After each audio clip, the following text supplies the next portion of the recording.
दिन की बात है, परीक्षित कहीं से भ्रमण करते हुए आ रहे थे, तो उन्होंने एक दृश्य देखा।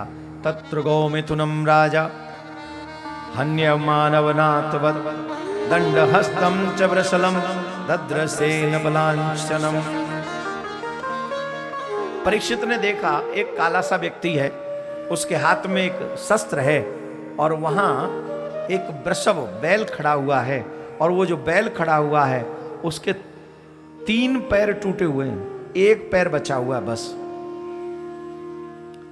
और जो पैर 1 बचा हुआ है वो उसी पे वार कर रहा है, उसी पैर को तोड़ना चाहता, उसी को तोड़ रहा। पूछा, राजा ने रथ रुकवाया, रोको रथ को सारथी, और राजा दौड़ कर गए। और जैसे ही राजा आया वो काला सा व्यक्ति वहां से हट गया। राजा का सा भेष बना रखा था उसने, काला एकदम स्याह, दूर हट गया। पूछा कलयुग, राजा परीक्षित ने प्रणाम किया गाय को और बैल को, आप कौन हैं? ये आपको पीटने वाला मारने वाला कौन है? तो उस बैल ने कहा कि मैं बैल के वृषभ के रूप में धर्म हूं। कौन हूं? धर्म। और मेरे 4 चरण हैं, तप दया दान और शौच। ये 4 चरण हैं मेरे, तप दया दान और शौच। और मेरे 3 युग निकल जाने पर 3 पैर टूट गए। अब जो चौथा चरण है धर्मराज के, धर्म के 4 चरण कौन से हैं? तपस्या, दया और पवित्रता और दान, ये 4 चरण हैं। अब आप सोचिए, हमारे घर में तपस्या है क्या? बोलते जाइए। ऐसे नहीं, मुझे मालूम है मैं थोड़ा डिस्टेंस पे बैठा हुआ हूं, पर इतने भी डिस्टेंस पे नहीं हूं कि आप जवाब दें और मैं ना सुनूं। आपकी आवाज आ जाएगी मुस्तलक। तपस्या है घर में? दया है?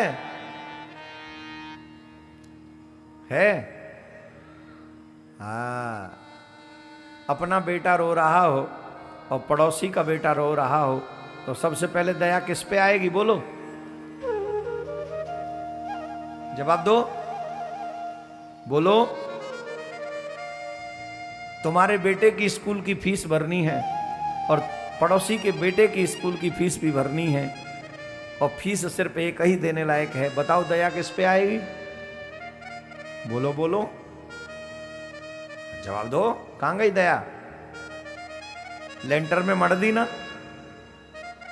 अब बोलो, दया है कि नहीं?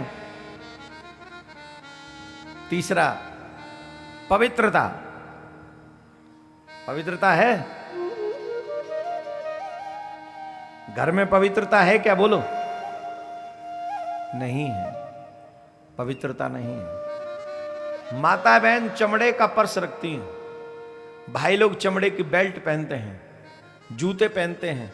जब चमड़े का बेल्ट, चमड़े का पर्स, चमड़े की वो जूते, चप्पलें पहन के आप लोग जब पार्टियों में जाते हो और उन्हीं जूते चप्पलों के साथ जब आप भोजन करते हो, तो ये कौन सी पवित्रता हो जाती है?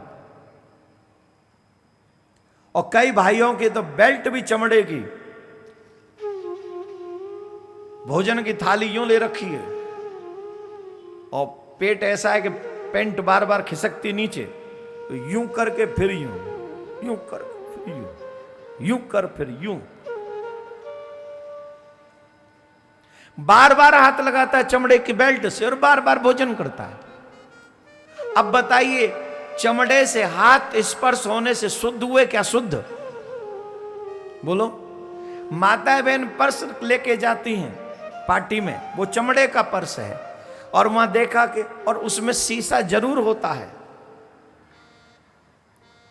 पर्स में शीशा होता है, दर्पण। क्या होता है? बोलो ना। I don't understand what is the name, but tell me please. क्या नाम होता है उसका? है? मिलर। बोल काल, बोल काल का मैया। जैसे ही वहां पहुंचे मिलर निकाल लिया, दर्पण निकाल लिया, यूं निकाल के फिर यूं यूं यूं यूं कर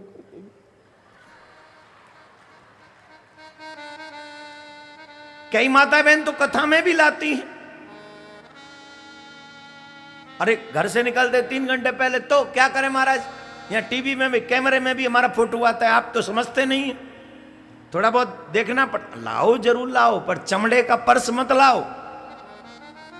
और चमड़े के अगर पर्स है और श्रृंगारदानी भी संग है तो हाथ जोड़ के प्रार्थना है कि कथा से पहले श्रृंगार कर लो पूरा और हाथ धो के फिर पवित्रता के साथ कथा में बैठो, जिससे पूरी पवित्रता के साथ जब आप कथा सुनो तो आपको उस कथा का लाभ मिल सके। हम तो यही चाहते हैं। अरे भाई, आप अशुद्ध होके सुनोगे आपको वो पुण्य नहीं मिलेगा, आप शुद्ध होके सुनोगे आपको पूरा पुण्य मिलेगा। अब हमें इसका क्या बेनिफिट है, टेल मी प्लीज, हमारा क्या, नहीं सच्ची बताओ हमारा क्या प्रॉफिट है? मेरा एक प्रॉफिट है कि जब आप शुद्धता से कथा सुनेंगे तो सनातन के अनुसार आपको इस कथा का पूर्ण फल मिलेगा, और आपको पूर्ण फल मिल जाए, यही ये बालक चाहता है, यही ये बालक चाहता है।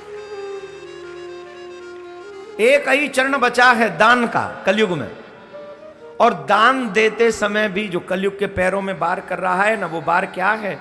वो बार यह है कि कलयुग में लोग दान तो देते ही हैं, कुछ दिखावे के लिए, कुछ नाम के लिए, कुछ वाकई काम के लिए देते हैं, पर मन में भी सुख पुकाहट चलती रहती है। अब गुरुजी आ गए, ज्यादा नहीं तो 501 रुपया तो दक्षिणा देनी ही पड़ेगी। अब साल भर में आए हैं तो कथा में तो जाना ही पड़ेगा। अब गुरुजी हैं, क्या कहें। और कई लोग तो चेला बड़े गारंटेड हैं, इतने पक्के नीमन, एकदम नींव कर, ऐसा समझो जैसे नीम के पक्की जड़, पक्की कड़वी। बोले गुरुजी हम कहीं बाहर गए थे, हम तब आ नहीं पाए। जियो मेरे लाल, जियो।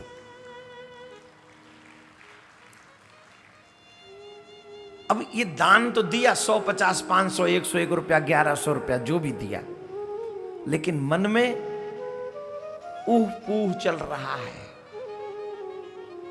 दान देते समय भी, असल में शिष्यों की बात नहीं कर रहा हूं, ऑलमोस्ट ये क्या है, ये कलयुग का प्रभाव है। दिया भी और मन में कष्ट भी हुआ। एक जगह पर लिखा है, बहुत अच्छी बात, दिया दान और दुख माना, वो दान ही क्या वो दानी क्या। दिया दान और दुख माना, वो दान ही क्या वो दानी क्या। नहीं दिया दान जिन हाथों ने, फिर ऐसा वो प्राणी क्या। दान देकर भी मन को कष्ट हो तो ये दुख है। तो राजा परीक्षित को कहा कि ये धर्म जो हमको कष्ट पहुंचा रहा है, धर्म को, ये कलयुग है, कलयुग की वजह से हम दुखी हैं। ये हमारे चौथे चरण को भी तोड़ देना चाहता है। फिर पूछा आप कौन हैं?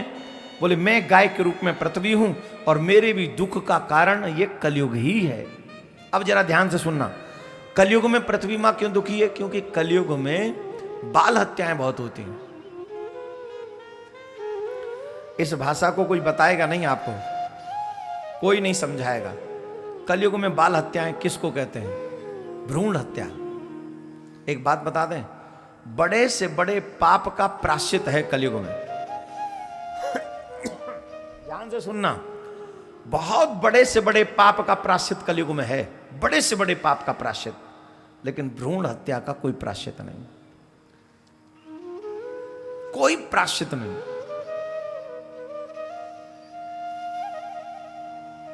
और तमाम लोगों ने इस भ्रूण हत्या जैसे पाप को कर रखा है, जो कि पृथ्वी पर सबसे बड़ा बोझ है। इसीलिए बार बार कहते ना, इतने बार भूकंप क्यों आ रहा है, क्यों आ रहा है? क्योंकि हम अपने धर्म पर नहीं टिक रहे हैं, इसलिए पृथ्वी पे बार बार भूकंप आ रहा है, बार बार। तो राजा ने कहा हम कलयुग को ही मार देंगे, आप दुखी मत होइए। राजा ने खड्ग निकाली, कलयुग को मारने के लिए गए, और जब कलयुग को मारने के लिए गए तो कलयुग ने कहा महाराज थोड़ा कृपा करें, थोड़ी सी कृपा करें। बोले क्यों? बोले सुनिए महाराज, आप हमें मारना चाहते हैं, अवश्य आप हमें मार दीजिए, लेकिन हमारी भी कुछ प्रार्थना स्वीकार कर लीजिए, सुन लीजिए एक बार। बोले क्या? बोले सुनिए महाराज, मुझे आप कह रहे हैं कि मैं कलयुग बुरा हूं, सतयुग, त्रेता युग, द्वापर युग में हजारों वर्ष तप करो, हजारों वर्ष उपासना करो, हजारों वर्ष यज्ञ करो, उसके बाद भी गारंटी नहीं है कि कल्याण होगा कि नहीं, मुक्ति होगी कि नहीं। पर कलिकाल में हरे नामैव हरे नामैव हरे नामैव केवलम कलो नास्तैव नास्तैव नास्तैव गतिरन्यथा। कलिकाल में सिर्फ नाम जप से जीव का कल्याण हो जाता है। तो आप मुझे मारना चाहते हैं जहां सहज में ही सबका कल्याण हो जाएगा। मैं आपको विश्वास दिलाता हूं, आप गुरु के दिए हुए मंत्र का जाप करते रहिए और भागवत कथा अपने कानों से श्रवण करते रहिए। आपसे और कोई साधन नहीं बने तो भी कोई बात नहीं, आप इतने से साधन में आपका बेड़ा पार हो जाएगा, आपका कल्याण हो जाएगा। क्या बोलना पड़ेगा? ऐ जोर से बोलना पड़ेगा, और जोर से बोलना पड़ेगा। तो राजा ने जब ये सुना तो बोले ठीक है, हम तुम्हें कुछ जगह दे देते हैं, वहां जाके रहो। बोले कहां जगह दे रहे हो प्रभु? बोले दूतम पानम स्त्रिय सूना यत्र धर्मश्चतुर्विदः, जहां जुआ खेला जाए, ड्रीम 11,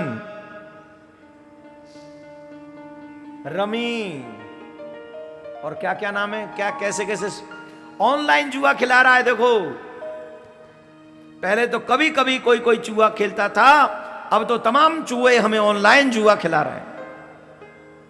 छत्तीसगढ़ में एक जुआ खिलाने वाला पकड़ा गया, तार कहां तक पहुंचे? ऊपरली गद्दी तक।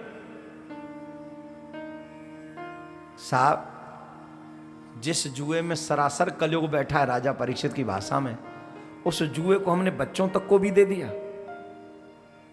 लास्ट में छुप के बोल दिया इसमें जो वित्तीय जोखिम है, सोच समझ के खेलें। अब भाई बाबरे आदमी, जोखिम दिलवाई क्यों रहे हो? जब तुम्हें खिलवाना ही है तो देने वाला खिलवाओ, बस लेते जाओ, खेलते जाओ, लेते जाओ, जोखिम वाला क्यों? तो बच्चों से निवेदन कर रहा हूं, ये जो जोखिम वाला है ना, जोखिम वाला ही है। कमाने का सौदा उनके लिए है और गमाने का सौदा तुम्हारे लिए है, इसलिए किसी के चक्कर में मत आओ। ये सब झूठ है, फेक है, ये जुआ मत। अरे हम करें 10-20 करोड़ भी कमा लिया जुए से तो भी ना सही होने वाला है। धर्मराज का जुआ टिका गया तो तुम कौन से खेत की मूली हो? धर्मराज जुआ नहीं खेलते तो महाभारत का युद्ध नहीं होता। धर्मराज के जुए ने महाभारत का युद्ध करा दिया। बी वेयर ऑफ, ये जुआ बुआ सब इनसे सावधान रहो। आपसे हम निवेदन ही कर सकते हैं, आगे आपकी मर्जी। तो राजा ने कहा ठीक है, हम 4 जगह तुम्हें देते हैं, जहां जुआ खेला जाए वहां रहो, जहां मदिरा पान हो वहां रहो, जहां वैश्या गवन पर स्त्री गवन हो वहां रहो, और जहां पर हिंसा होती हो, मांस भक्षण होता हो, वहां पर तुम रहो। बोले महाराज एक जगह और निवास दे दो, मेरी फैमिली थोड़ी लंबी है, मेरी इच्छा से मुझे निवास दे दो। बोले कौन सी जगह? बोले महाराज स्वर्ण में निवास दे दो। एवं मस्तु कह दिया, तथास्तु कह दिया। और राजा के सर पे मुकुट था सोने का, राजा के ही सर पे बैठ गए। और जब कलयुग बैठ जाता है सर पे तो क्या होता है? संतों का अपमान होता है, धर्म की निंदा होती है, पुराणों की निंदा होती है, भगवान को मैं नहीं मानता, ऐसा विचार बनता है। याद रखना, जिस जिसके मन में ये विचार आते हो, I don't believe in God, I don't believe in religion, मैं भगवान को, धर्म को नहीं मानता, मैं ये कथा पुराण ये सब है ढकोसलेबाजी में नहीं पढ़ता, ए मम्मी पापा देवी देवता होते हैं, पति परमेश्वर होता है, मैं सब बातों में बिलीव नहीं करता। ये सब क्या है? यही कलयुग तुम्हारे सर पे आने के प्रमाण हैं। जोर से बजाओ। तो जिन जिन के सर पे कलयुग आ गया है, सावधान हो जाओ। और ये कलयुग भागेगा कैसे? सिर्फ भगवान के नाम से, भागवत कथा से। राजा ने अपमान कर दिया समीक ऋषि का, वो पूरा क्रम है। और राजा गंगा के तट पर आ गए, क्योंकि उन्हें श्राप लगा था, तक्षक सर्प तुम्हें 7वें दिन डस लेगा और तुम्हारी मृत्यु हो जाएगी। और राजा को पता चला तो गंगा के तट पर आ गए, और राजा ने उसी समय घर महल सब छोड़कर भगवान की शरण में पहुंच गए और सुखदेव मुनि से प्रश्न किया। सुखदेव मुनि ने कहा, राजन, जिसकी मृत्यु 7वें दिन है उसे मात्र और मात्र भागवत कथा सुननी चाहिए। जो मनुष्य मरणशील है वो भागवत कथा सुने तो उसका सहज कल्याण हो जाएगा। मरणशील मनुष्य का एकमात्र उपाय श्रीमद् भागवत, वो भी नियम से, विधि विधान से, अनुष्ठान के साथ। राजा परीक्षित श्रोता के स्थान पर बैठे, सुखदेव मुनि वक्ता के स्थान पर बैठे और भागवत प्रारंभ हुई। आइए, ये कृष्ण क्रम है। इसके अलावा हम कुछ उपाय आपको बता देते हैं। बताएं कि नहीं बताएं? जोर से। आपके द्वार पर अगर कोई अतिथि आए तो उसे अच्छी दृष्टि से देखना चाहिए। जब कोई अतिथि हमारे द्वार पर आए तो उसे कभी भी बुरी दृष्टि से नहीं देखना चाहिए, क्रोध भरी दृष्टि से नहीं देखना चाहिए, उसे अच्छी दृष्टि से देखना चाहिए। उसे मीठी बाणी बोलकर उसका सत्कार करना चाहिए। जब वो जाने लगे तो कुछ दूर तक विदा करके उनको आना चाहिए, पैदल चलकर, उनके संग चलकर कुछ दूर तक उन्हें भी, ये अतिथि स्वागत होता है। और एक चीज, जब अतिथि हमारे यहां आए तो कुछ चीजें अवश्य करनी चाहिए। क्या करें? अतिथि जब हमारे यहां आए तो उन्हें पैर धोने के लिए जल देना चाहिए और बैठने के लिए आसन देना चाहिए। प्रकाश के लिए दीपक देना चाहिए, मतलब आजकल लाइट जला देनी चाहिए। पहले प्रकाश के लिए दीपक दे दे, कमरे में बैठा है तो दीपक दे देना चाहिए। खाने के लिए अन्न अवश्य देना चाहिए और ठहरने के लिए, अगर वो ठहरना चाहे रात्रि भर, तो स्थान देना चाहिए। इस तरीके से अगर कोई गृहस्थी किसी अतिथि का सत्कार करता है तो उस गृहस्थी को 5 यज्ञ करने का फल मिल जाता है एक ही दिन में। कौन सा फल है? 5 यज्ञ का। 5 यज्ञ हो गए उसके। किसमें? पैर धोने के लिए जल दे दिया, बैठने के लिए आसन दे दिया, ग्रहण करने के लिए भोजन दे दिया, ठहरने के लिए स्थान दे दिया और दीपक जलाने के लिए दे दिया। 5 दान, 5 यज्ञ का फल दे देते हैं। इसलिए हर गृहस्थी को चाहिए कि अपने अतिथि का जी भर के स्वागत करे, सत्कार करे, कभी भी उनका अपमान न करे। शास्त्रों में लिखा है, जिसके घर कोई अतिथि आता है और अगर उसे कोई घूर घूर के देखता है, उसे क्रोध भरी नजर से देखता है अथवा उसे अपने द्वार से लौटा देता है, अपने द्वार से खाली लौटा देता है, वो अतिथि खाली नहीं जाता, तो बोले तुम्हारे जीवन भर के पुण्यों को अपने साथ में ले जाता है। जीवन भर के पुण्यों को अपने साथ ले जाता है और अपने द्वारा किए हुए पाप उसी चौखट पे छोड़ जाता है।